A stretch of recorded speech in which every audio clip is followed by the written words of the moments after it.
on, brother.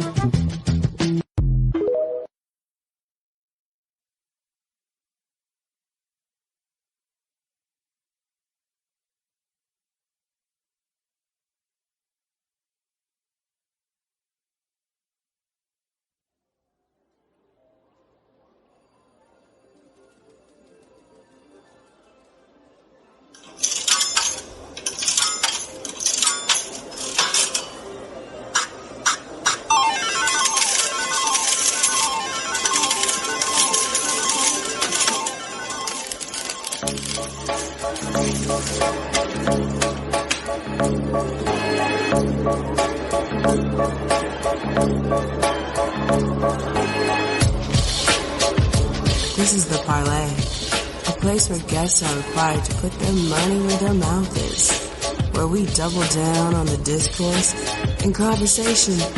That's the only currency accepted.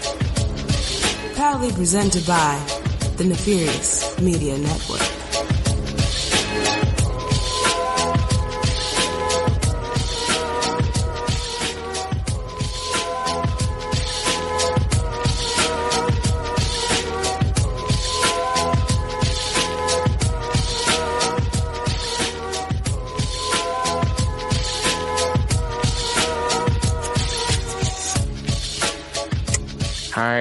Hi, what is going on, good people?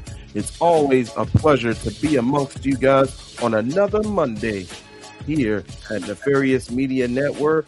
And yes, indeed, we're about to double down on the discourse here on the Parley. It's myself, two-way Ray Williams, alongside the good professor, the good doctor, Chris Ely. How you doing, brother Chris? Man, chilling. Long day today. Woke up, had to go to the doctor's office. Been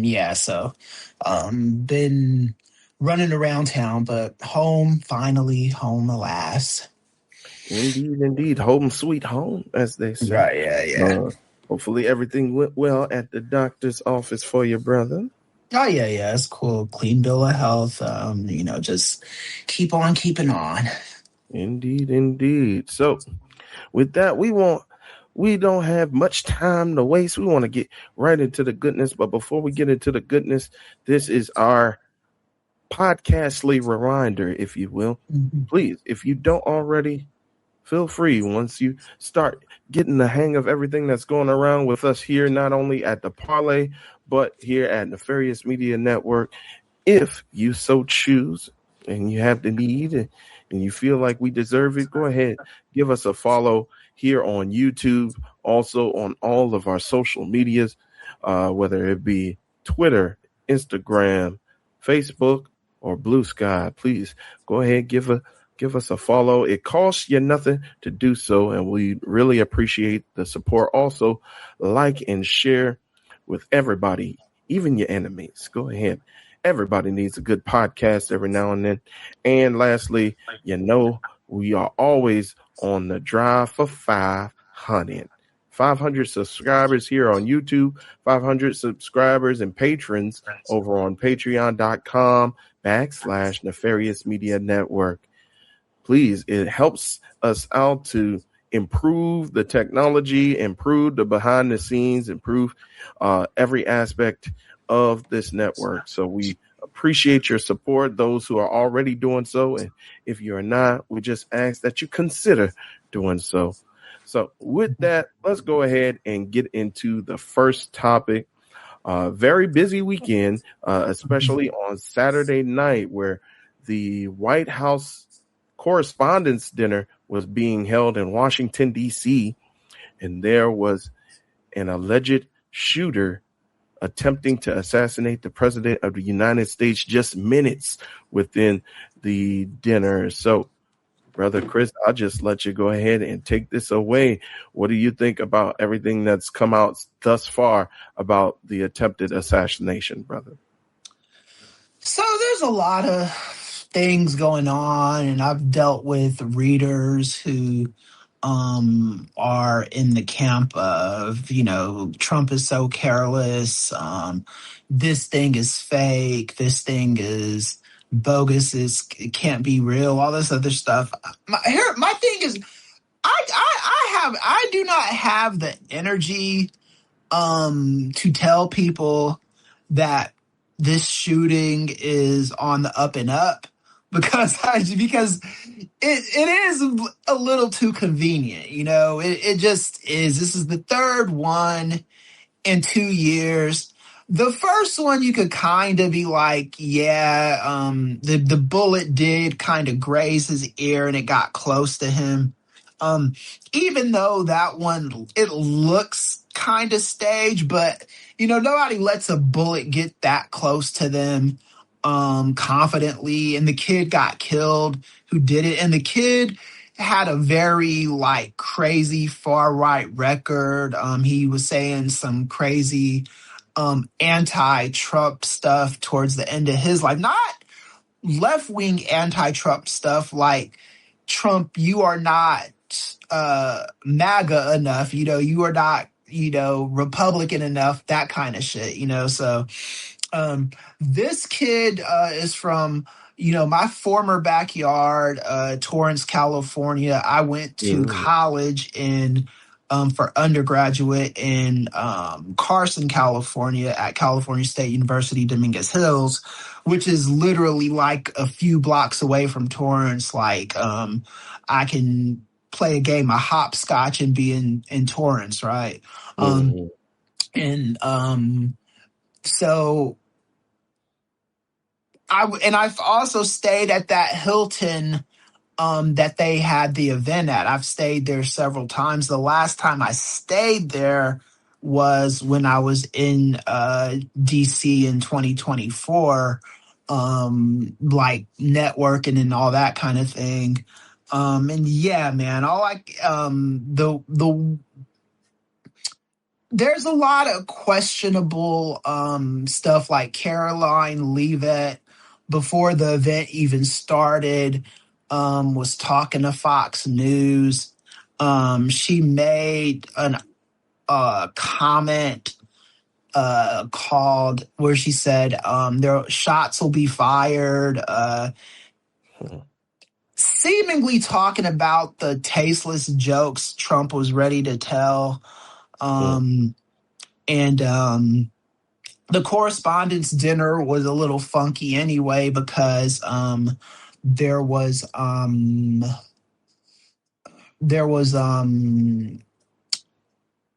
not a comedian there this year. They had a mentalist there instead. And Trump was invited this year, and the event seemed to be like a Trump kiss-ass fest. So that it had that going on for it. And Trump is kind of been staging a lot of there was this video that went kind of viral with the Uber driver or whatever. Yeah. And the granny DoorDash or something like that. Yeah. And it's DoorDash, how are these people getting that close, And she just it's just weird shit going on. But yeah, I think as a professional journalist, I can't go along with any kind of unproven thing. I can't say for a fact that it was staged. I have to kind of wait for things to play out. But I also don't think it would be responsible for me to tell people that think it was staged that it wasn't staged. It's Jasmine Crockett. She asked that question on Twitter, was it staged? Is it because it's just the convenience of it. It's just these happy coincidences that keep happening. That you do start having to ask these kind of questions, and just the way the nonchalant way they were acting after being shot at, like I was saying last night on the other show that we do, I've been shot at. I've been in the vicinity of gunfire. That's not something you just shrug off, you know. Right. It's happened to me in Tennessee. It's happened to me out here, and everyone just seemed to be too comfortable. Dana White's dumbass was on an interview on Instagram, I want to say, where he's talking about Yeah. how awesome it was and Idiot. right real close to it. Like I didn't the get down. yeah. Like why do you think that is awesome, you know? But this is the kind of circus that we have, and this is what people voted for, and for at least 2 years we have to endure more of this bullshit. Indeed, indeed. And it's interesting that you bring up your experience as a journalist, because right before we got on air today, I was actually watching a video with Dr. Jason Johnson. I know you're familiar with him. Yeah. Who's a political professor and also a journalist as well, Mhm, from Morgan State University. He mhm, was mentioning a similar thing to you, as where he can't necessarily call it call it a staged attempt if he doesn't have the evidence, or he doesn't have like sources corroborating that. But the angle that he was coming from is that he wouldn't be surprised if it's more incompetence, especially dealing with not only the Secret Service but also the FBI, headed by Kash Patel, and mhm, everything that's come out about him, especially with that Atlantic article talking about how he was possibly caught being drunk on the job several times, to the point is where once they had to use a police battering ram to get through to him because his office door was locked. So Dr. Johnson, he didn't put it past everything that's was being in place as far as like the security measures. He didn't put it past them being just plain old incompetent and just having their guards down, and just like you said, the convenience of this mhm. brother who was traveling cross country and was able to make it in without any prior pat downs or any prior measures to catch him before he committed to the shooting within the room. So Dr. Jason Johnson, he said it could be more attributed to the incompetence and the sheer security failures of everybody involved in that, as opposed to Yeah. necessarily I mean, a staged attempt. that can be a reason too, and I haven't crossed that off the list because I think that is a very strong possibility. Um, Nobody in that administration likes telling Trump he's wrong about anything. That's the biggest difference between Trump in his first term. His second non-consecutive term, he doesn't have the people there that will kind of kick back against him. Everybody there is a sycophant and are paid to be sycophants. They're paid to kiss his ass. They're paid to tell him that he shits diamonds and pisses like pure solid gold. That's what they are there for. He is firing government officials who are giving him facts instead of the information that he wants to get. You know, like the chair of the Federal Reserve. He didn't like the numbers, like the lady that she was like the look overlooks the economy. I forget what her position is. He didn't like the jobs numbers, so he fired her. Like you can fire whoever the fuck you want to fire. The numbers are the numbers. The math is the math. You know, just being a researcher, I don't argue with numbers like that. If the numbers are there, there's not really much you could do to manipulate them. So with the people in that administration allowing a third assassination attempt to happen, you can't check that off the list. You know, it's one of those things where it could be true too. And that's why I can't rule it out. I can't rule out it being staged. I can't rule out that this is just the incompetence of the Trump administration. There's not too much I can rule out. The only thing I can say is this kind of crap has to stop, because someone could have seriously died, being that close to gunfire.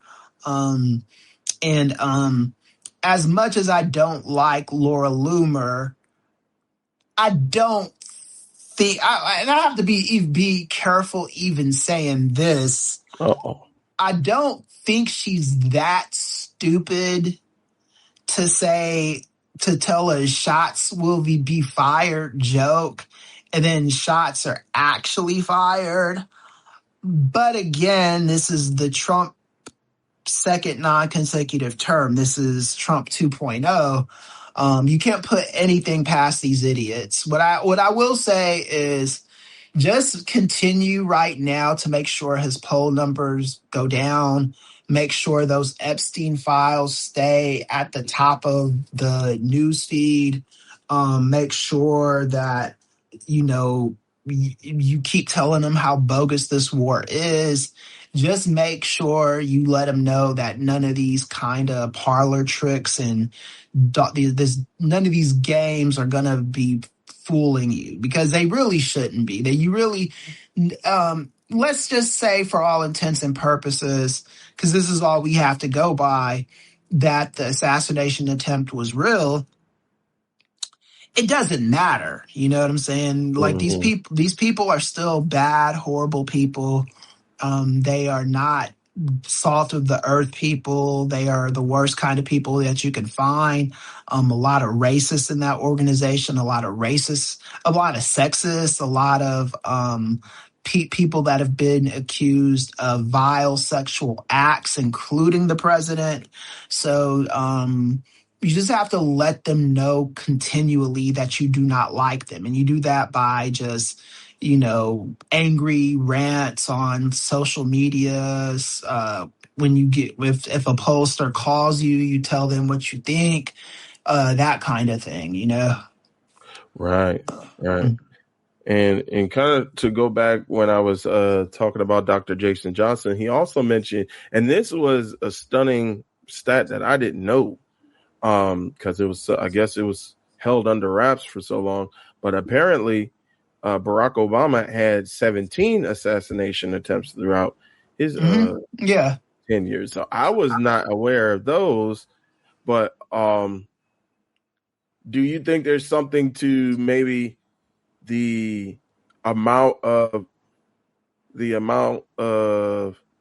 maybe secrecy that was dealt with, as opposed to these being like these 3 attempts being super public? Yeah. Because, an assassination attempt is going to happen if you are a politician, especially a politician of that magnitude. And they do happen a lot, but an attempt is just somebody trying to do it. What happens with these Trump attempts is people just get way too close for comfort. Like, let me put it to you this way. I've been at events where presidents have appeared. I've been when in Knoxville when George W. Bush has appeared. I've been in the vicinity of Barack Obama. Never met him, but been in the vicinity of him. Joe Biden, when he was vice president, I met him. Got one of those awkward hugs that people talk about. But he back then he was a hugger. That's what he was. And I've been around those kind of, like, I was around Kamala Harris when she was still AG and senator in California. I was never around her as vice president, so I can't really speak to that. What I will say, I'm saying all this to say that when the president's around, I was in LA, Los Angeles, when Barack Obama was there. They scope the whole area, not just the building. The Secret Service go into the buildings across the street. They look in the neighborhoods. They are making sure nothing suspicious is there to get near the president. Same thing with W. I was there in Knoxville where he came and spoke at an event, and when he was coming to the event, everybody has to evacuate, Right. Anytime you watch TV and Joe Biden is going to a restaurant or Kamala Harris is going to a donut shop and they act like they just walked into the place, that's not true. What happens is the Secret Service scope the place, make sure everything's on the up and up, and when they find out that it is, then they'll let Kamala Harris in these events. It's so crazy that I don't remember which president it was. I want to say Barack Obama, but you couldn't have a glass bottle if you were in the same room as him, or sitting near anywhere in his vicinity. I remember somebody had a Budweiser or something, like a bottle of it or whatever. And they were they switched it out with one of the plastic bottles, because it runs that deep. Yeah. I say all that to say these motherfuckers are just getting way too close. The second attempt is the guy that tried to attempt his life at the golf course. Right. He got a life sentence, but all you hear are shots were fired at the golf course, which is still crazy. Have you ever been to a country club, Ray? I have not. Okay, so to put it this way, if you ever go to a country club, and you probably will now that you're doing more journalist stuff, they don't just let anybody into these places. It's not easy to get in. This has nothing to even do with being the president. This is just the nature of country clubs, even I'm a professional now, and I've been invited to country club dinners too. And this doesn't happen all the time, but you get side-eyed by the rich people there that are kind of sizing you up and think you might not be once they find out your job, they're like, oh, okay. Then they start treating you with some respect. But they don't let anybody into these places. They don't just let anybody into these places. So how are these shooters and shit like that getting this close? Right. You can ask anybody that's been to a country club or where these golf courses are at. They don't do this. So I'm wondering where this shit is happening at, and how these people are getting this close, and that's why the social media sentiment on this third one is like, okay, write a new script. Okay, this is getting old. This is, what are we doing at this point? And nobody's believing it. And this, unfortunately, Trump has kind of created an atmosphere where people are just not going to believe him, Right. Yeah, Yeah. that totally makes sense. Mm-hmm.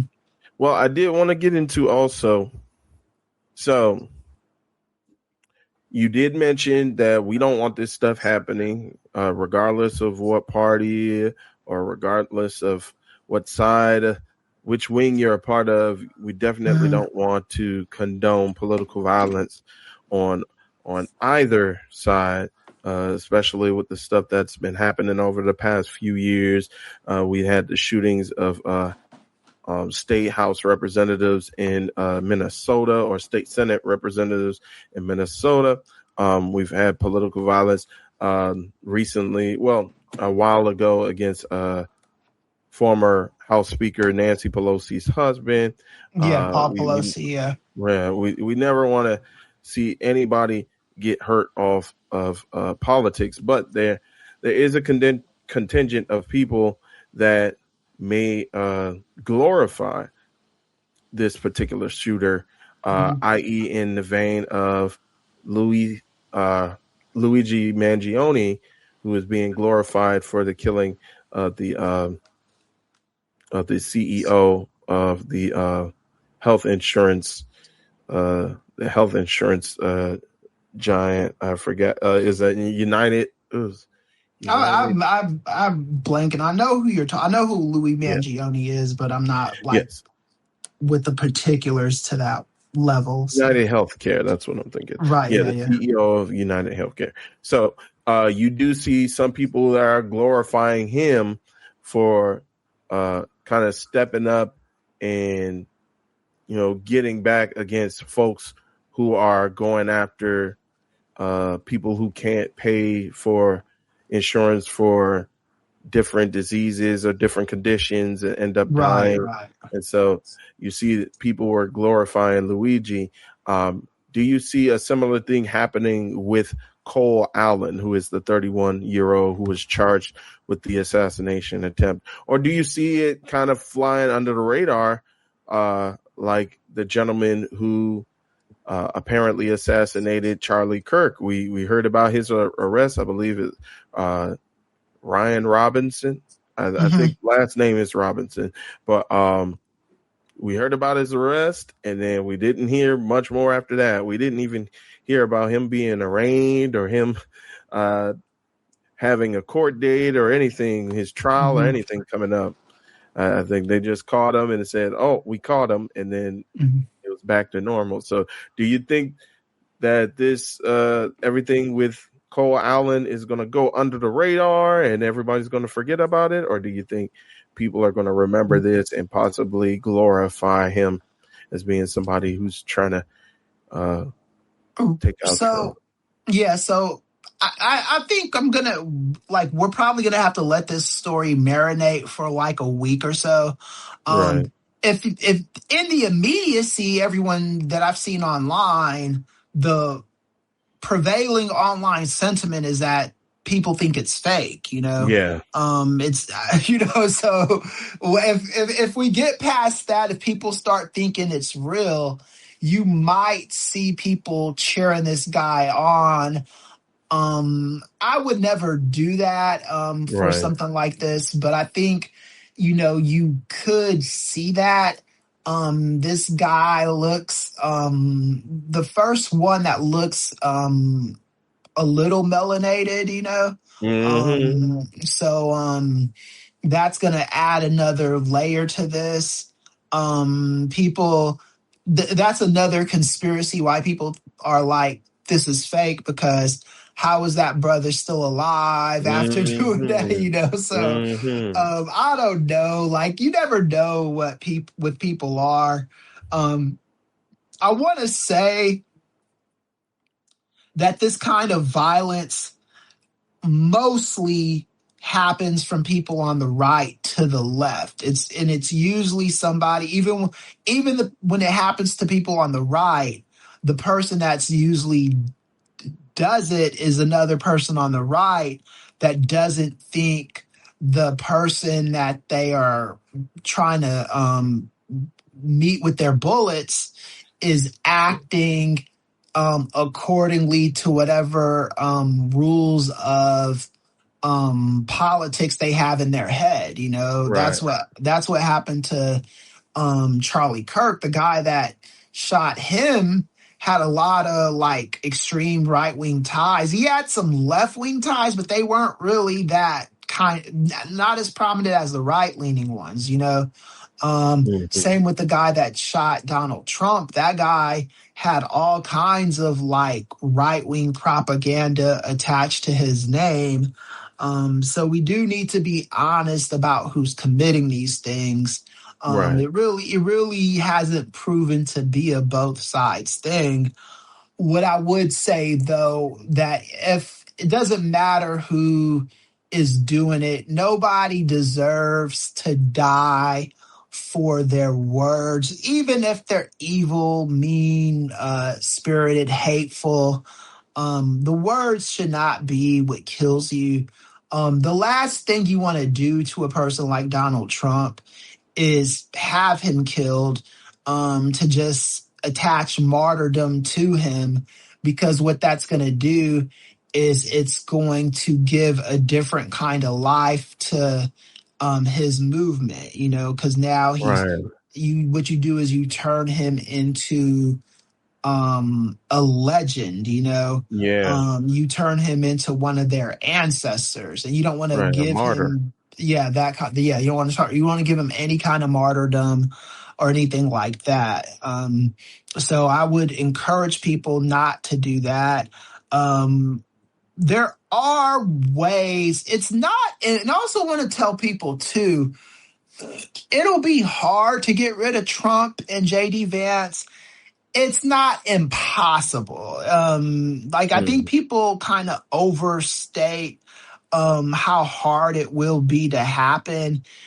It doesn't have to be that hard. What's going to have to happen is Congress is going to have to, the Democrats are poised to win Congress by 30 or 40 seats. And I do think that's going to happen. I even think 30, 40 might be a little generous. So that'll happen. Then in the Senate, originally the Senate was favored to stay Republican by they were going to lose seats, but they weren't going to lose enough to lose the majority. I think now we are at a point where the Republicans could realistically lose 3, maybe 4 seats. So if that happens, then you can get the impeachment ball rolling, and you still won't have the super majority with 53, 54. You won't have the super majority, but what you can do is you can help make the Trump movement so politically toxic that you could pick up a few Republicans that'll vote to get rid of these people. And you have to get rid of both. It wouldn't just be Trump, because Trump, you get rid of him, JD Vance will be a worse president. I do think that. I think people used to talk about if you got rid of Donald Trump, Mike Pence would be a worse president. I never got that vibe from him. Even when me and Nate were doing the old political show, he's a right-wing ideologue, don't get me wrong. He believes in a lot of magical religious thinking, so you do run that risk with him, but I don't think he would have done even eighth of the evil that Trump has done. Right. JD Vance is a different kind of person, because JD Vance kind of goes where the wind blows, and the fact that he at that one event. I think it might have been a turning point event. And I wrote an article on this too. Oh yeah. He was saying if you're white, you don't have to apologize for being white anymore. Mm-hmm. The problem with that kind of language is it's white supremacist language because, Yes. as I always say, whiteness is not a race. Whiteness is a rank. Mm-hmm. That's what people are they want to protect. If they don't care about culture, if they cared about culture, none of us would have a problem with it. If you're like, yeah, I'm a proud Italian, I'm a proud French person, I'm a proud Spanish person, I'm a proud this, that, German, whatever. I mean, I fucking go to German Fest and drink German beer and, all that kind of crap. I celebrate that shit, Mm-hmm. Whiteness though is a rank that says you need to be a part of this group. Your skin has to be this color to get these kind of benefits that we are entitled to. Right. We don't like affirmative action because we think that's too woke. We like the patriarchy because we benefit from the white patriarchy. That's what whiteness is. It's a rank. It's not like blackness. Blackness is a culture. Blackness is associated with people of sub-Saharan African ancestry, descent. Usually, that's what being black is. Being white is just being part of the advantaged group. Whiteness is not a culture. Whiteness is a rank. Whiteness is not. Whiteness is not like there's no Whiteville. There's like just there's technically Whitevilles in like North Carolina and shit like that, but it's not. But you know what I mean. It's not like white land where all white people come from and this and that, so Right. that's what these people are protecting. So when JD Vance gets on stage and says you don't have to apologize for being white anymore, what he's saying is you don't have to apologize for being privileged. You don't have to apologize because you are at the top of the food chain and everybody else is beneath you on the food chain. That's what he's trying to protect. And when you're speaking in that kind of language, you have to assume that he's going to be just as dangerous and just as feckless and just as clueless as Donald Trump is. Even though he's technically more educated than Donald Trump, he'll still be a bastard that doesn't care about people that he feels are below him on the racial hierarchy. Right. But then even him, he has some explaining to do when it comes to the second lady. I mean that's the explaining that's another thing with these people, and that's one of the fact that he's married to an Indian lady. There are a lot of people in that movement that look down on him by virtue of that. That's why a lot of these people, like if you ever notice with these people,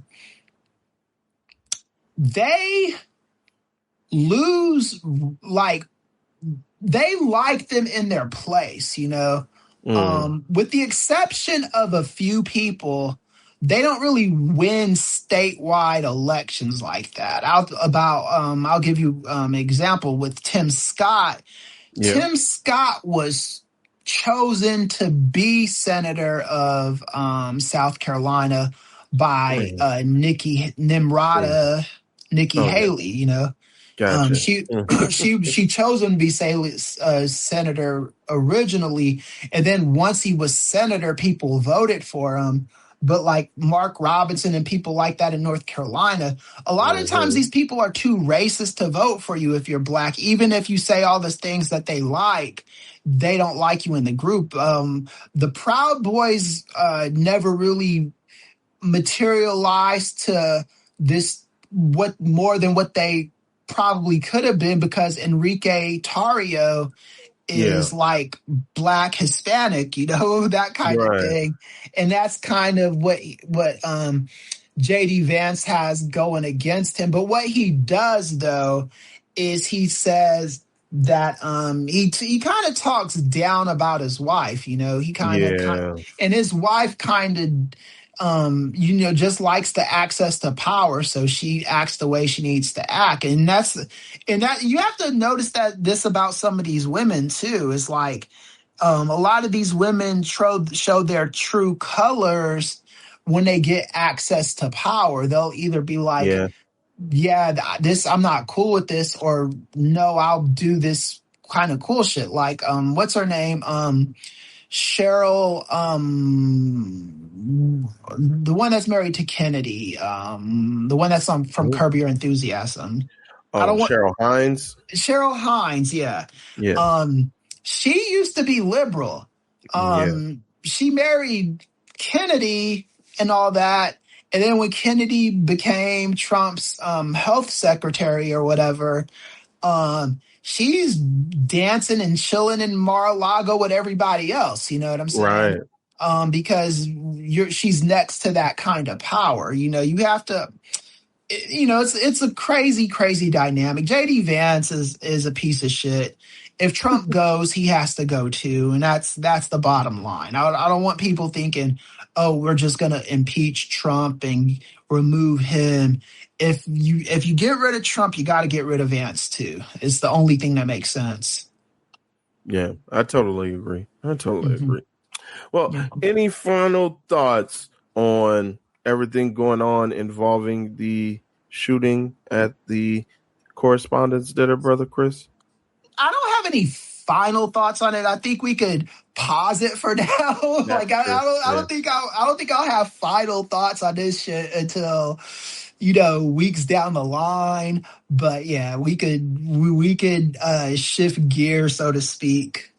Gotcha. Well, Mhm. yes, to be continued. If any updates come up involving Mhm. either the shooter or involving any other unknown details at this time, we'll be sure to keep you guys abreast of the situation in following episodes of our podcast. So let's go ahead down the political road, Brother Chris, from DC into Virginia. So I believe it was last week, Virginia had a vote on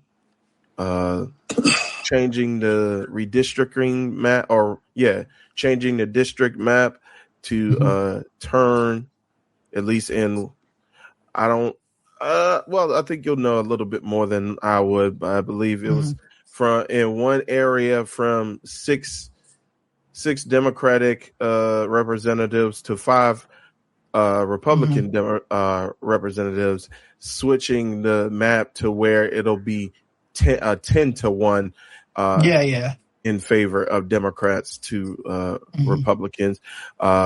The constituents in Virginia voted to approve that measure. However, it was kind of blocked momentarily or temporarily by a Virginia judge, and now it's going to the Virginia Supreme Court for a decision. So, what do you think of the news coming out of the vote and all the subsequent legal battles that it's been embroiled in? Okay, so the judge's name is important here. So if you find that, Will do. we do Look at, need that. gotcha. I'm blanking on his name. So for this particular thing, what happened was Trump. You got to go back to Texas. So what happened was Trump told Governor Abbott to redistrict congressional lines because Republicans need about 5 extra seats. So what happened after that was Governor Newsom of my state of California said, okay, if you do that, we can do that redistricting thing too. So just, if you're going to do that, knuck if you buck, because we're going to do the same thing. And what Governor Abbott did, he didn't even put it up to a vote. He just said, hey, we are going to redistrict and redraw lines and get 5 extra seats. So what that did is kind of like got rid of the seat that Crockett has. So she wanted to run for senator instead. There's a little bit of drama there. But so they redrew the lines, and in the hopes, and it's not even guaranteed that they're going to get 5 extra seats, but that's what they were trying to do. They're basically, instead of putting together policy that constituents would like, they were like, okay, why don't we just redraw the seats so the minority can take over in more places. So California, instead of just redrawing the district, we had what was called Prop 50, and Newsom, proposed it and put it to a vote. It passed like easily in California, and we redrew district lines. So a lot of these Republicans are almost guaranteed to lose seats. Virginia said, okay, we're going to do the same thing because, you're trying to, we don't want Trump having this unfair advantage. So they did the same thing and it went to a vote. Before what happened, when the vote happened, the same judge tried to block this shit 3 different times. This was not the first time. This is the 4th time actually that he's done it. He's like let people vote. The first reason is I don't remember what the reason was. It was a bullshit reason, like, well, people, what's happening in Virginia is different for X reason or whatever, and the judge there says no, citizens can vote on this. So then they put it to got the bill to go through, and then it got up for a vote. No, before it even got to the vote, it was blocked again, and then it was blocked again, trying to prevent the vote from even happening. And then the vote went through. So for the 4th time, this dumbass, do you have the judge's name? Yes. Honorable Judge Jack Hurley. Judge Hurley. Yes, out from of the Tazewell County. County. Yeah, that's what okay. So yeah, so this is the 4th time he's done this shit. And I know a lot of Virginia residents are a little bit shook by this. There's no reason to be shaken by this. It's going to go to the Supreme Court. The Supreme Court is going to stop this shit again, and the map is going to go through. Like, at this point, he's just kind of wishing on a star and trying to prevent the inevitable,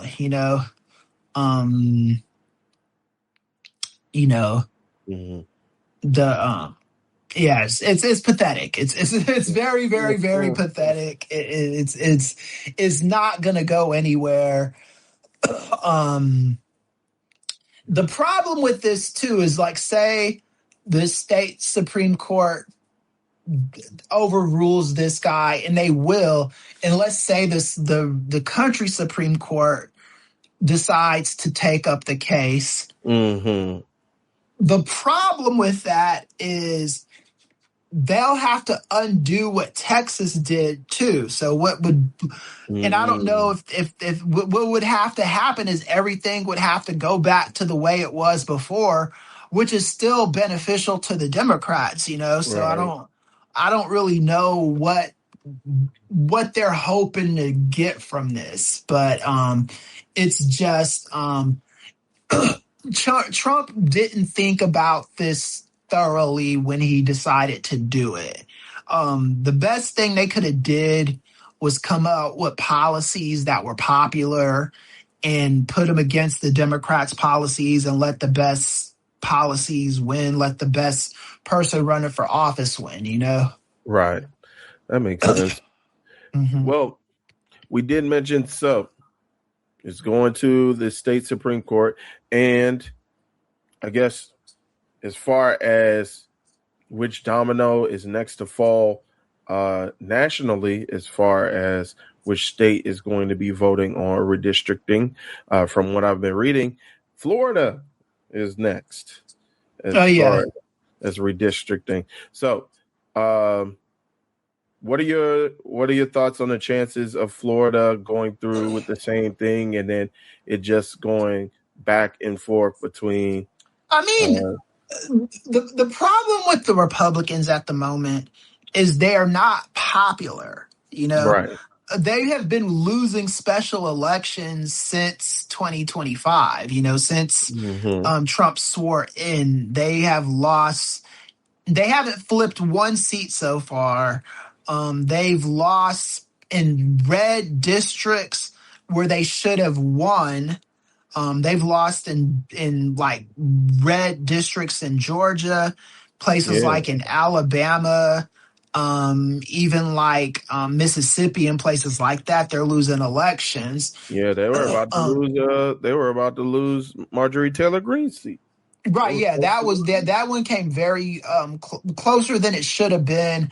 Mm-hmm. This district that I used to pass through in Tennessee, um, it it still went Trump, but it was a district that Trump won by 20 like 30%, and the person that was running for Congress, the Democrat, um, only lost by 8%. So they can play this redistricting game in Florida. Um, it's not going to get them as many seats as the California gerrymanders are going to get us, you know, because California we have 54 congressional districts, so there's that. And Again, Florida has been losing elections too. I think the Mm-hmm. mayor of Miami, who was a Republican, lost to a Democrat. You could double check that for me. But yeah, Mm-hmm. Republicans are not winning right now. So, and they're not going to do any critical thinking. They're not going to say, "Oh, let's try to make popular policies."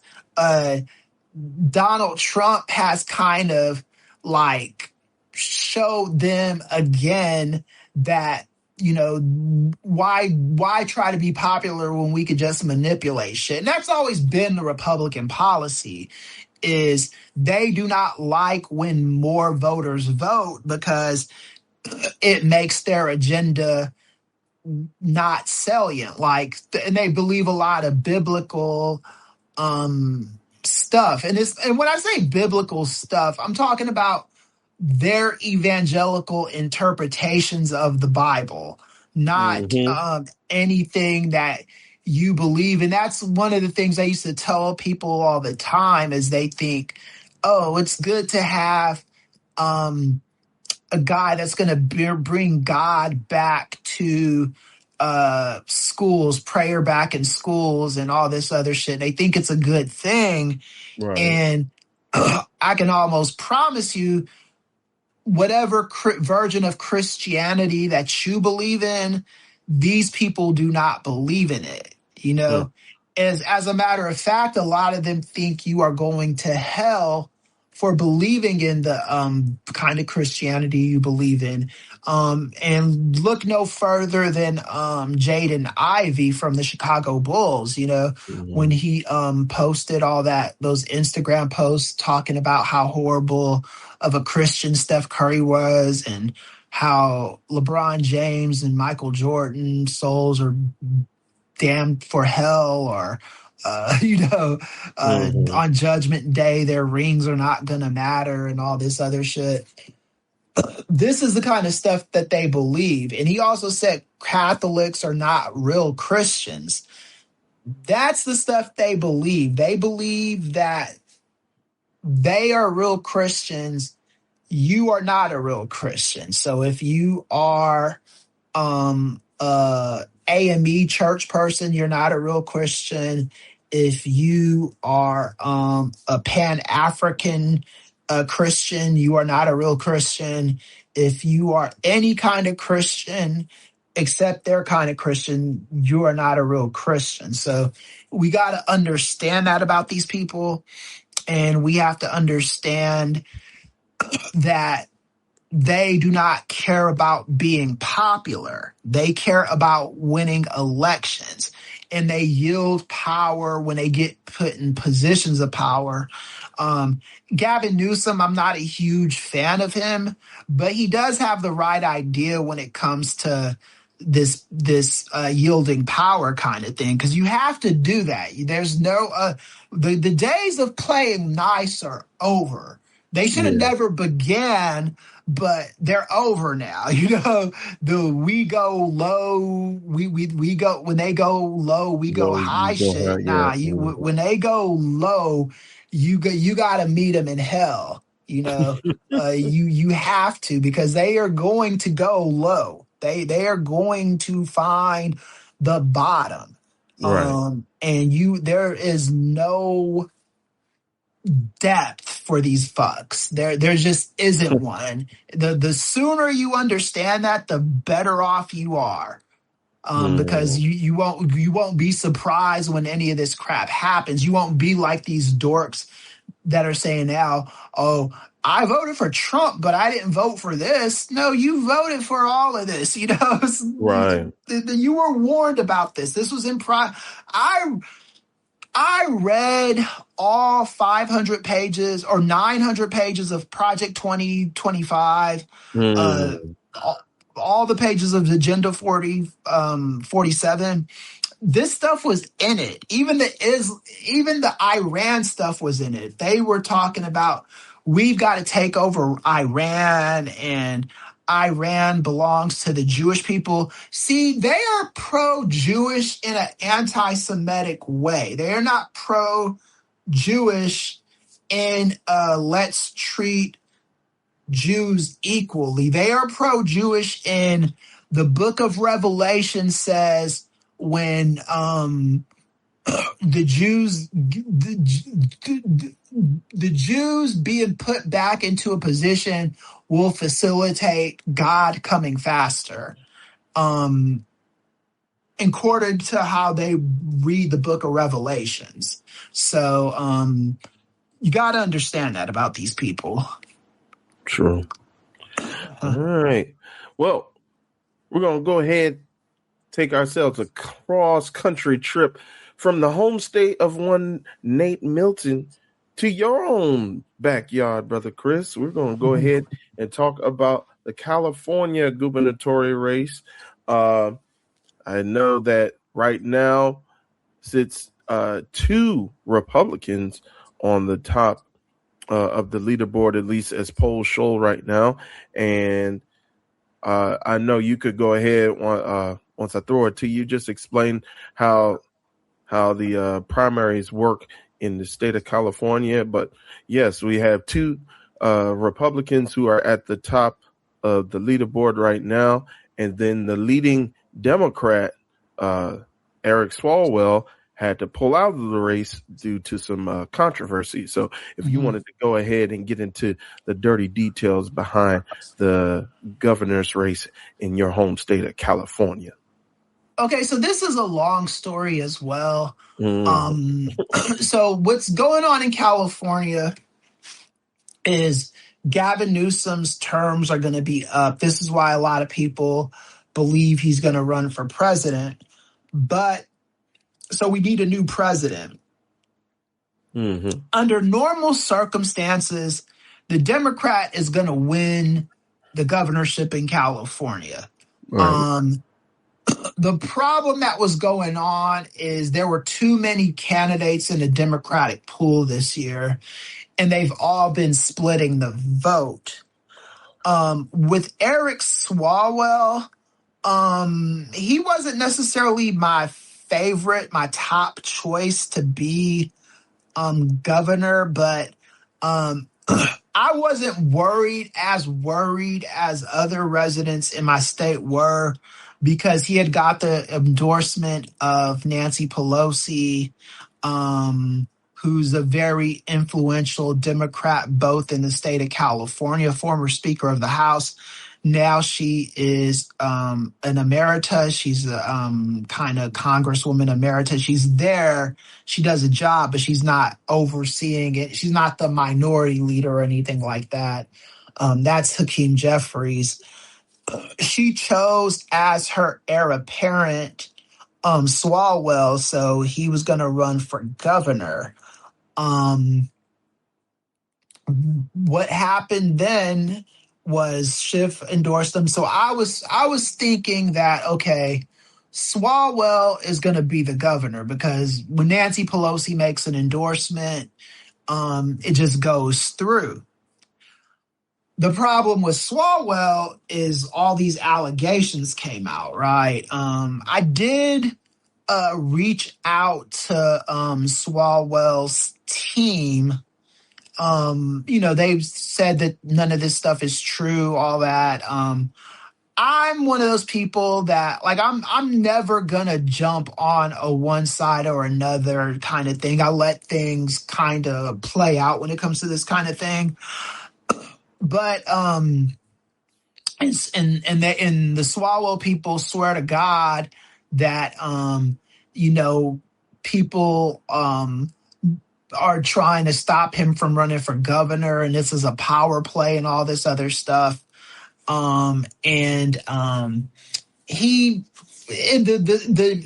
was becoming so bad that even the people that endorsed him were like, you got to drop out.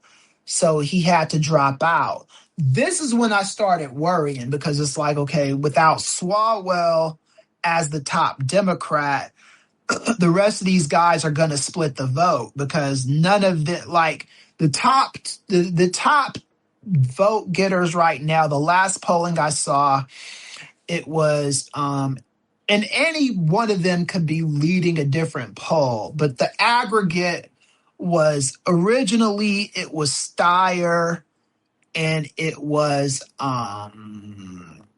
Katie Porter. And then Becerra was there, but he wasn't really doing anything significant in the polls until Yee dropped out. And when Yee dropped out, all of her supporters went to Becerra, and then Becerra start polling a lot better. So now it's come kind of a three-person race. Everything I've written about this, I haven't endorsed any candidate, because I usually don't endorse candidates in primaries. It's not like I have a hard rule against it. It's just that I usually don't do that. I usually wait until, the Democrats hash it out amongst themselves and then endorse somebody. Mm-hmm. But what's going on now is there's some of these Democrats need to drop out. That is just the bottom fucking line. They need to drop out. I don't care who it is that drops out, especially the bottom feeders, the ones that have no mathematical shot of winning. I got nothing against them, but they got to drop out. Like Antonio Villaraigosa, I voted for him for mayor. I've met him a couple times. Nice guy. Met him at Pasadena City College. Met him at the Grove in L.A. Nice guy, but you gotta fucking go, man. Your polling is not there. Yee dropped out because her polling wasn't there, and I think a lot of these Democrats, because you don't want a Republican being governor of California, because if that happens, to get rid of that person is going to be a process. Because what you're going to have to do is you're going to have to get them recalled.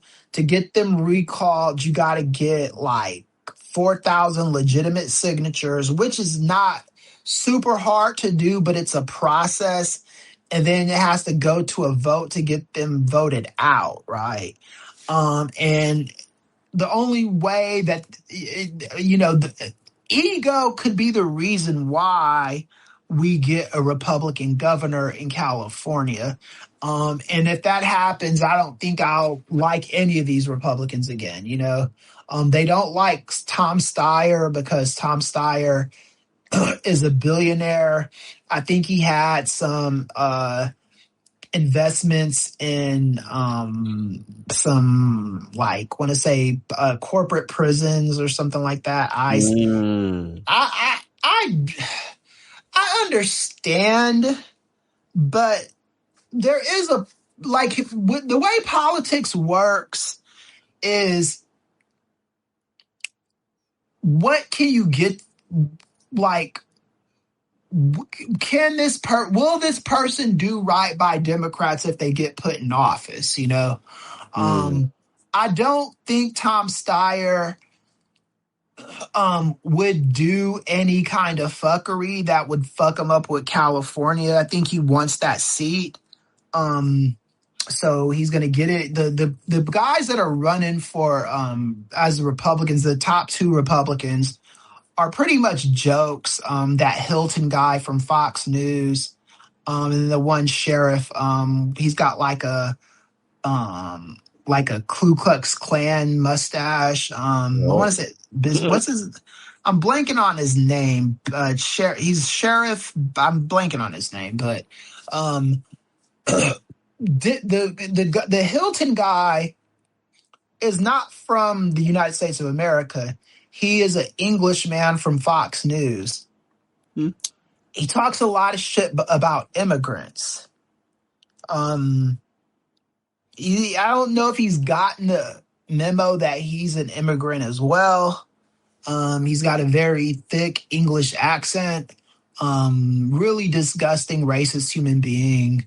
Both the Republicans are.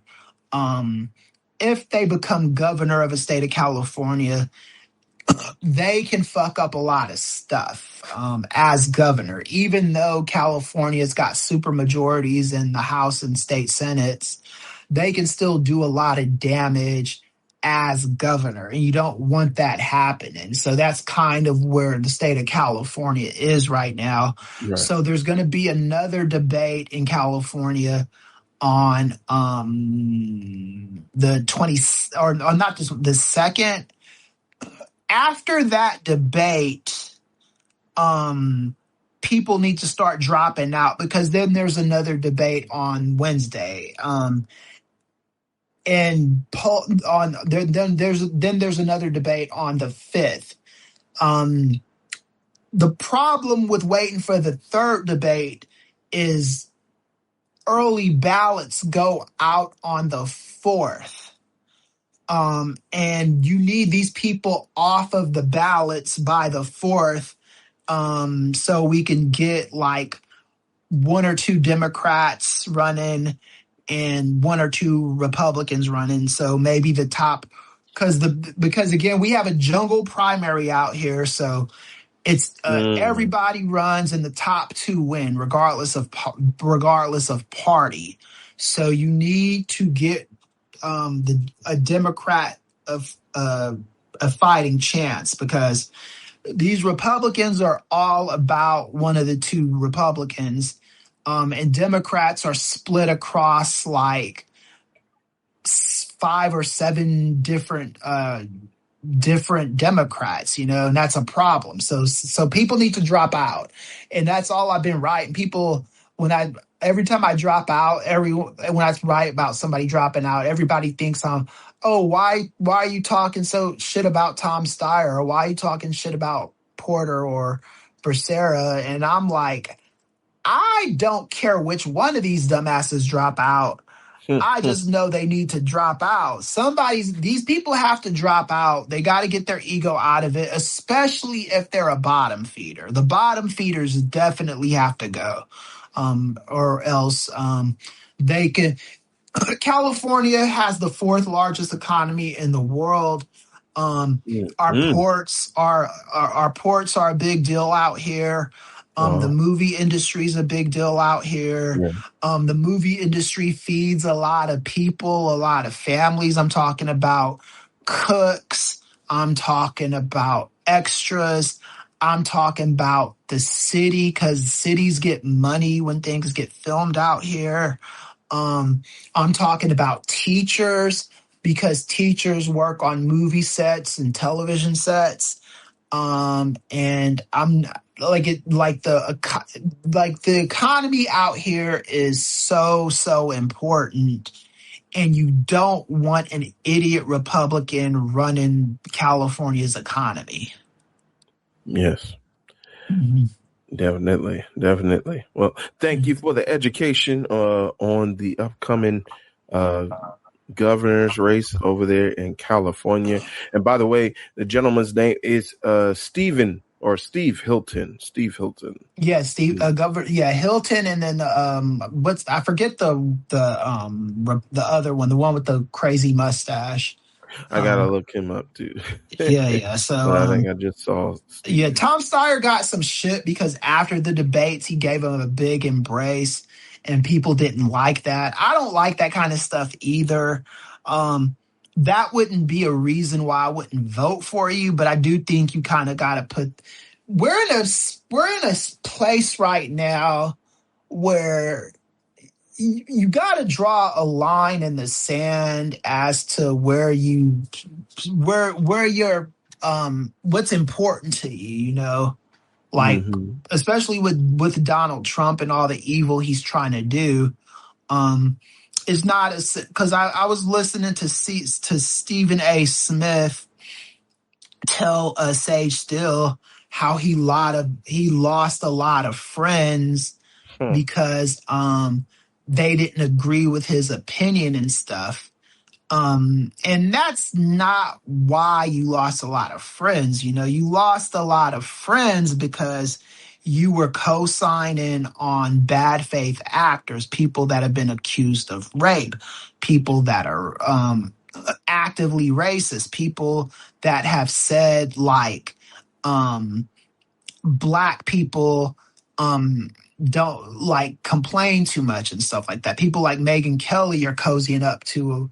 That's why you're losing friends. So it's this isn't like the way it used to be, where you can be like friends with somebody that voted for George W. Bush, and the only thing you disagree with him on is voting for Bush, and you could still. Trump is a different level of evil. Gotcha. All Mhm. right, and let me pull this out. So I believe the gentleman with the infamous stash that you're speaking of is one Chad Bianco. I'm Yeah, about Chad to. Bianco. That's because Sheriff Bianco. Yeah, he's Yes. he's a sheriff out here. Racist sheriff too. And yeah, so those could be their choices, and you could be put in a position where you have to vote for one of these guys. I don't know if like, because I've even been talking to people. I've been talking to top Democrats out here about the possibility of, if these two advance, doing a write-in candidate for a Democrat. Um, a lot of people think it'll be tough, because my whole idea was just we got to do like a really crazy ad blitz, and just hire a lot of celebrity endorsements. But experts in the field, the ones that do polling and stuff like that, said it would still be a tough ask. So we don't want to be put in this position in the first place in California. You want to just, you know, cut and dry. Gotcha. Uh-huh. All right, brother Chris. Well, we're gonna go ahead and start heading towards the exits. But before we do that, it wouldn't be Uh-huh. the parlay if we didn't swing by the park real quick. We're in California. I'm sure you know of some good parks in California, brother Chris. So let's head on to Oh, one of yeah. those said parks by ponds and head on over and let's feed some ducks, my brother. So I'll go ahead. I do have a question on my mind related to one of the things that we wanted to chat about.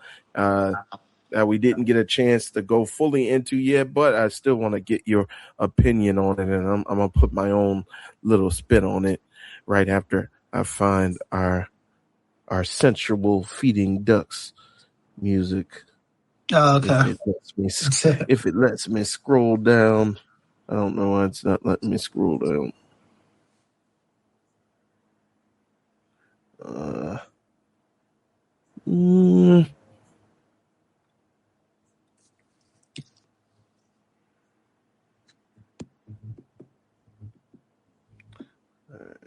gonna just dance pop. Sh00tin. Get the ducks. Yeah, it's for some reason. For some reason, it's not allowing me to scroll down on here. I might have to just refresh my page. Okay, cool stuff. I won't do that. I'll just do this. This isn't our normal feeding the ducks music, but we're gonna go with it anyway. Dance pop. I usually bring it all the way. All right, we'll just have that playing in the background. All right, so I got my question first, and then if you wanted to think of a question as you go through everything. So we talked prior to coming on the air.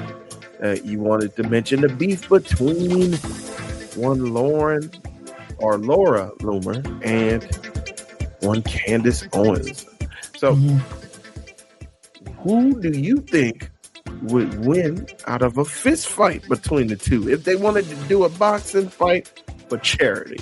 So if you wanted to go ahead and preface it with just the beef that they've been had ongoing thus far, and then give me your pick, your prediction of who would win in a fist fight between Laura Loomer and Candace Owens.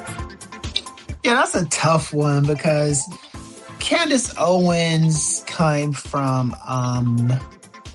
Connecticut. That's where she's from. She went to when she was an undergraduate.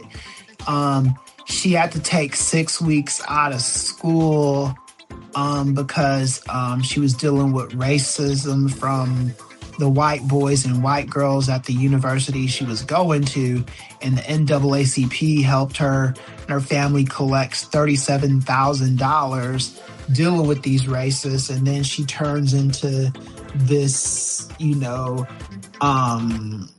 racist kind of black Republican try-hard. I don't really know the kind of adversity she's ever faced. She's always used to complain about, or used to say racism doesn't exist and all this other stuff. And now she's finding out racism exists because Donald Trump is posting racist pictures about her. And Laura Loomer's doing the same thing. Laura Loomer, she doesn't really have that much of a any kind of street cred either. She's got like I don't know how many hundreds of thousands of dollars worth of plastic surgery she's got. Oh yeah. But she's got a lot of it. And I don't think that will hold up well in a fight. With Candace Owens, she's not like she's not an ugly person. I don't think she's extra beautiful or nothing, but her looks are natural. Her hair, sometimes it looks good, sometimes it looks like she's had an accident with the hot comb. She's whatever. She's been saying some things that are right lately after saying so many evil, wrong things for years. True. So, Laura Loomer, I think, is just a more disgusting person. So I'd probably have to go with Candace Owens, only because Laura Loomer just doesn't look like she has any kind of she doesn't have a body for fighting, and she doesn't really have the physical, she doesn't have the stamina for fighting too.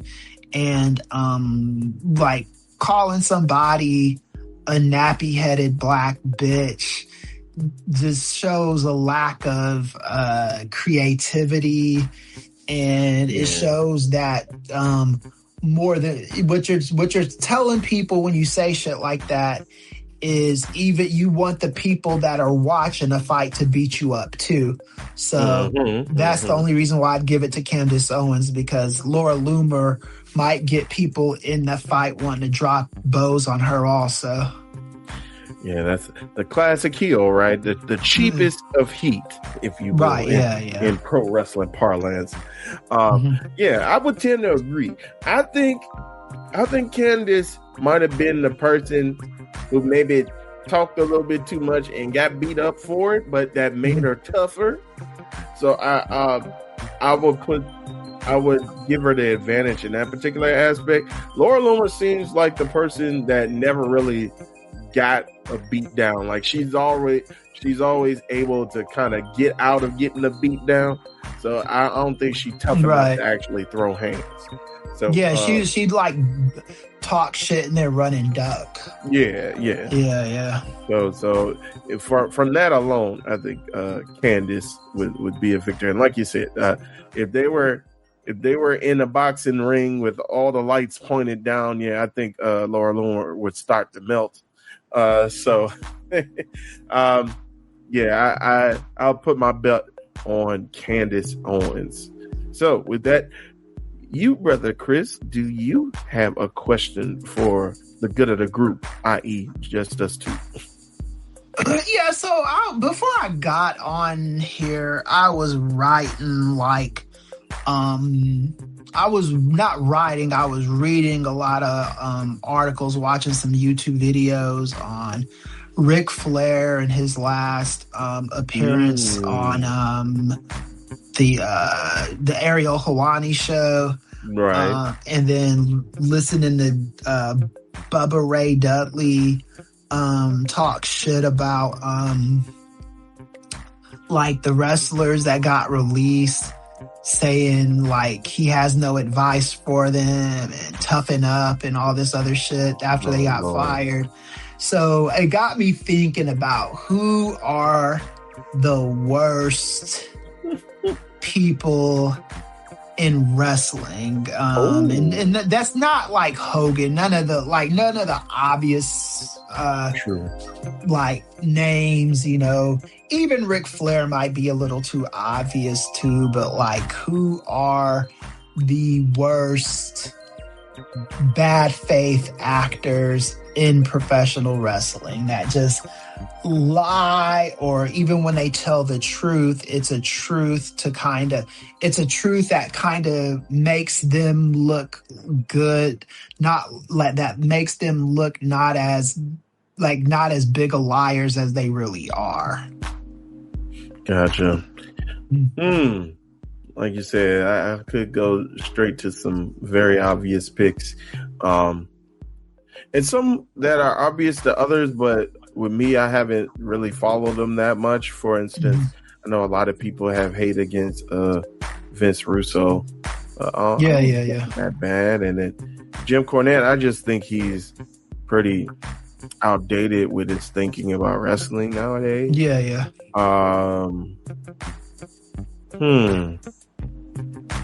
Like I said, I could go straight to the obvious.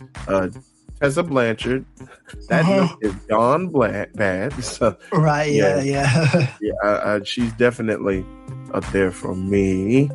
I think I was just thinking about somebody. I hate to say it because, again, and we kind of talked about this particular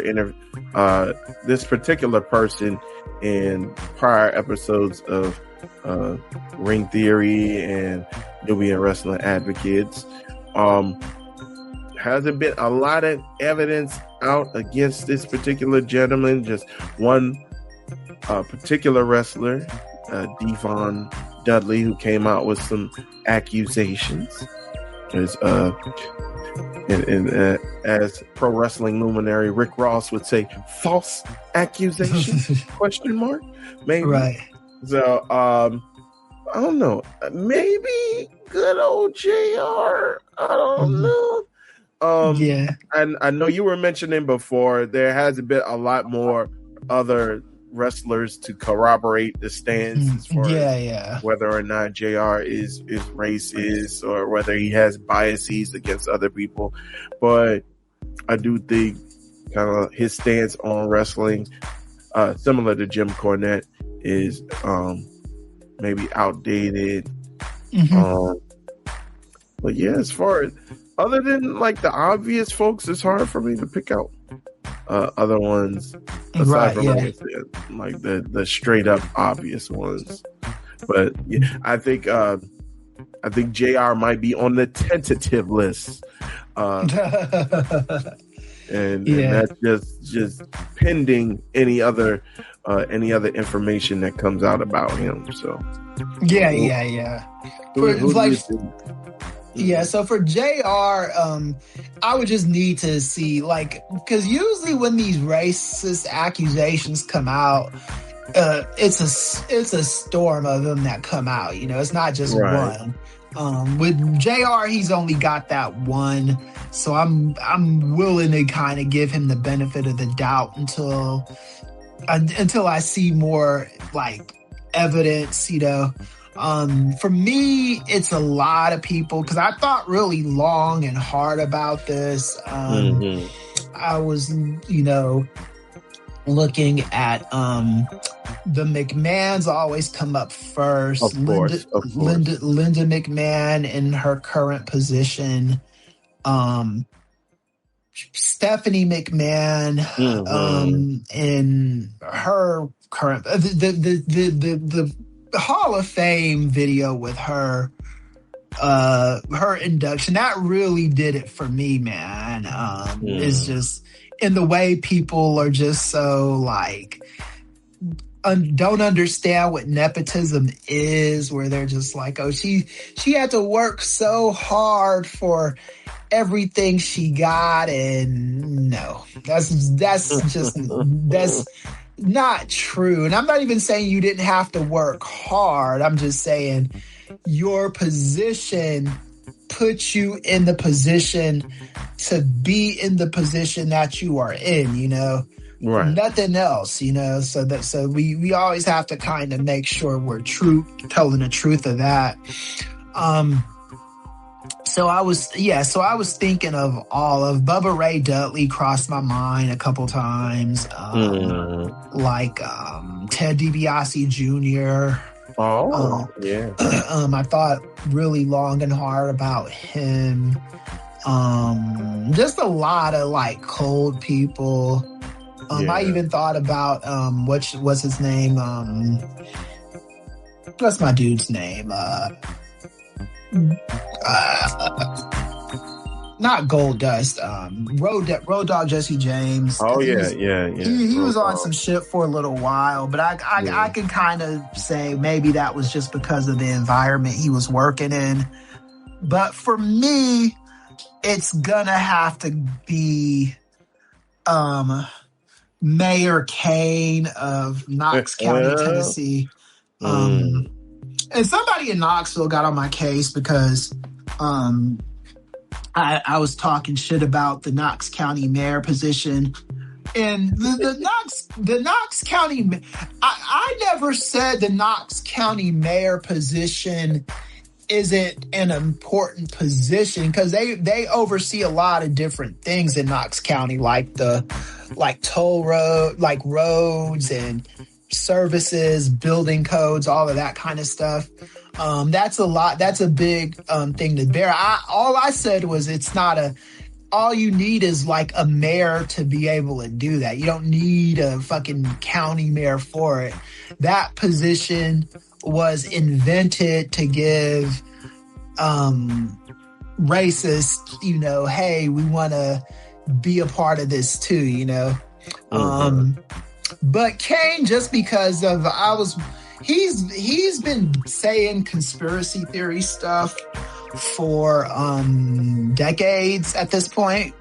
Like stuff like bullcrap about the Federal Reserve, things that you can disprove with like one Google search.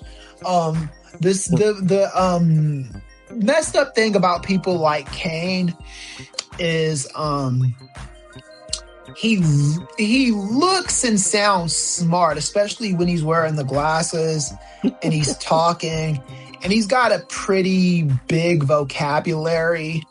So it's easy to fall for the okie doke with a person like that, but not really a smart person at all. He's definitely a victim of what they call the Dunning-Kruger effect. Neil deGrasse Tyson talks about this quite often. And the Dunning-Kruger effect is when you read a lot about a subject to be able to talk about the subject and sound like you know what you're talking about, but you haven't learned enough about the subject to not know the stuff that you don't know, you know? So you read stuff. It's like Terrence Howard, the stuff he says, like he's read stuff, you know, you could tell that he's read a book, but he probably like started the book and maybe halfway through the book he's like, okay, I know everything I need to know now. Yeah, I'm gonna put it down, and didn't read the rest of the book to know what he doesn't know, because real experts understand they do not know everything, you know? Right. Like even with me, like with, and also real experts know when to say, I don't know. Like that's a big part of being a smart person, is like if you don't know something, it's much better to just say, let me do a little bit more reading up on that than trying to like bullshit your way around the answer, you know? Because we all have things we're good at and things we are not good at, you know? And I think like a person like Kane is a very kind of dangerous person, just because they can do a lot of damage by just sounding like a smart person. It's kind of like the like if you like the Dr. Umar Johnsons and Boyce Watkins and people like that. Umar Johnson is, I don't know what his major was at his college or what his PhD is in, but he's not a political scientist. He doesn't know about politics, because if he knew about politics, he wouldn't say the stupid shit he says, you know? Right. Even like when I got on Mark Lamont Hill's case, it's not that Mark Lamont Hill is dumb. It's just the stuff he was saying about politics in some instances is just provably wrong. It's not even that you're dumb. It's just you are letting your idealism take control of what's realistic and what's pragmatic, you know? You want, like with Mark Lamont Hill, he says stuff like, I think the prison system should be abolished completely, and American capitalism is evil and all this other stuff. I don't disagree with any of those notions. The capitalism thing, it's not that I disagree with it. It's just like capitalism is something I don't look at as good or evil. I just look at it as a thing that I have to navigate, that we have to navigate, you know? Like in a perfect world, Ray, I wouldn't want to play the capitalist game. I wouldn't want to be like, yo, let's see what sponsors we can get for this show. Let's see which, you know, guest is going to drive the most viewers and most revenue to our YouTube page or our StreamYard or whatever the fuck, you know. I wouldn't want to do that. The fact of the matter is, though, that is how things go in this country. Right. Another fact is, in countries where capitalism isn't the main thing, the communism really never works for people the way that people ideally want it to work, right? Because in communist countries, there's always like supreme leaders at the top of them, like the Castros in Cuba and things of that nature. Russia with Vladimir Putin. Yeah, that's just how it goes. So I don't look at capitalism as a good thing or as a bad thing. I just look at it as a thing. How can I navigate capitalism in the most ethical way? It goes back to the conversation we were having last night about doing those Saudi Arabian shows, the Saudi shows, and like being a Saudi performer. Those are ethical things you have to figure out on your own. And I can't tell you what the right or wrong thing to do is, but if you do decide to do that, how are you going to use your money once you do it? Are you going to be selfish with your money? Are you going to try to help out other people? Like, how do you play this capitalism game in an ethical way? That's my only issue with Mark Lamont Hill is I just think that his idealism gets in the way of the way, because there's what you want, what you feel, and the way shit is and the way things are. You feel me? And it's just like, that's how I always navigate these kind of things. You feel me? So yeah. So that's what I wanted to talk about today. So so this has been kind of cool. Yeah, we can, play with this a little bit longer. It's see kind of like,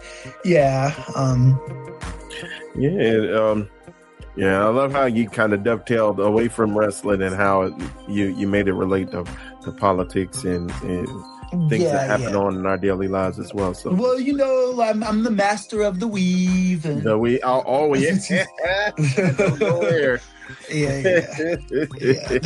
I always try to like bring it back to what I was talking about. I always try to talk in those kind of circles. So like even last night when I was talking about Scarface, I was trying to bring it back to the topic and it sounds like a tirade until I bring it back to what we were talking about. You feel me? I totally got you.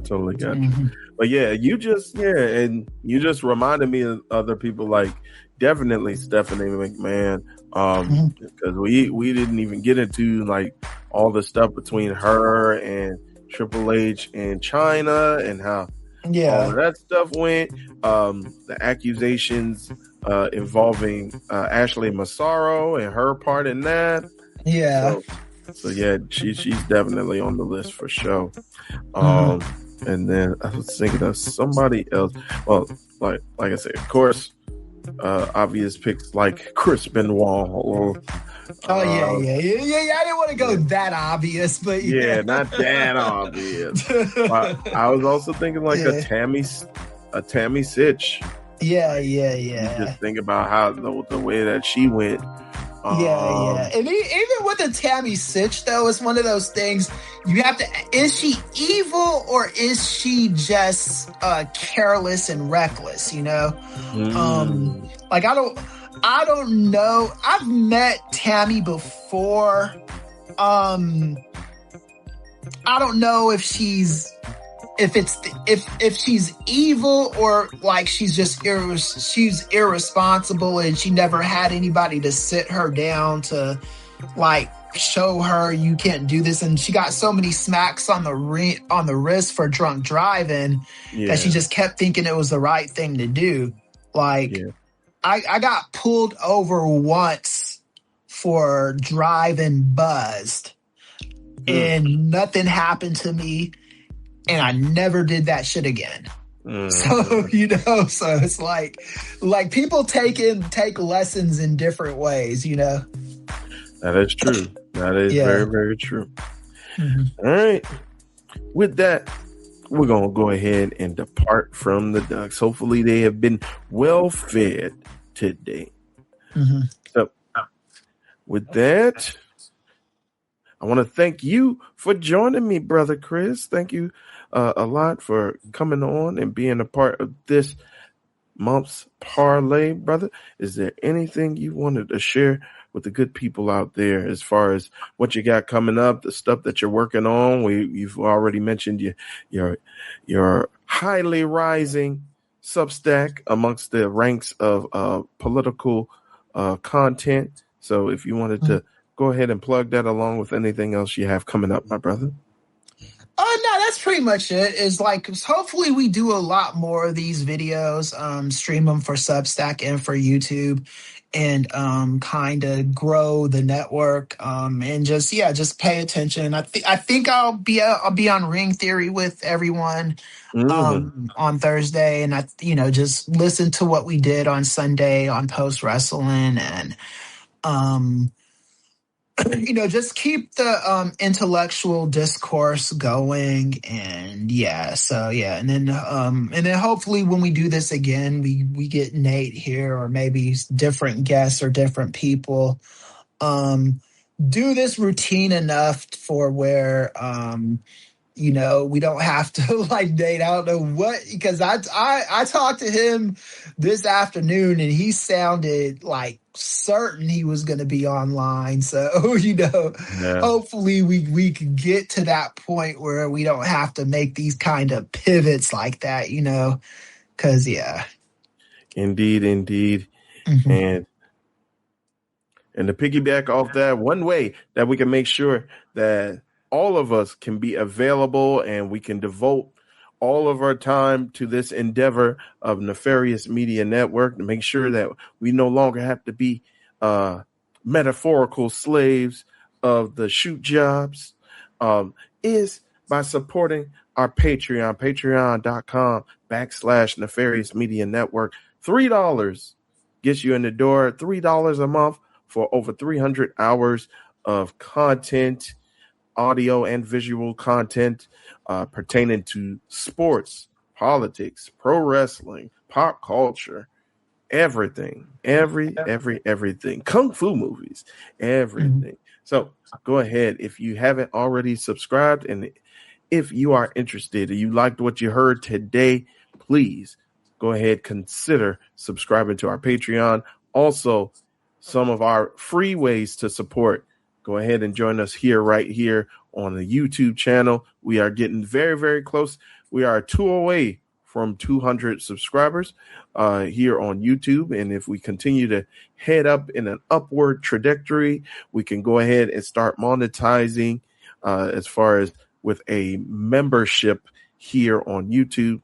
And that way we can continue to support us behind the scenes. And again, have us devote more of our time so that we're less distracted and we're more devoted to this fledgling endeavor over here at Nefarious Media Network. So please support us here at YouTube. Support us on all of our other social media platforms at Twitter X, Instagram, Facebook, Blue Sky. As for me, you can find me always all over on Nefarious Media Network. As Brother Chris just told us, yesterday we did do a Nubian Wrestling Advocates episode over on Post Wrestling. So please go ahead, check that out, and also check out all the other content that Post Wrestling provides as well. They're doing good work over there. The good brothers Sh00tin and John Pollock. Also, quick correction, Ring Theory Friday. Ring Theory Okay, Friday, yeah.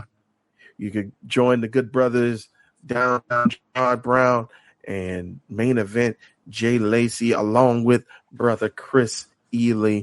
You could join us as we do even more of a rundown of what happened over the course of last weekend with WrestleMania 42, what's coming up with AEW Double or Nothing later on in May, what our theories are, and what's going to be going on with all the folks who have been released recently from WWE. So we'll give more of our in-depth thoughts and opinions on those things coming up on Friday, specifically with me as well.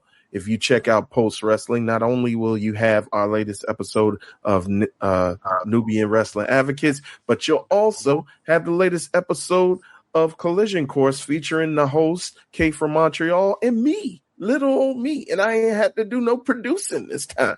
I need to respond to her email too. So I just saw it today. So yeah. Reach out, brother. There's some openings for me, brother.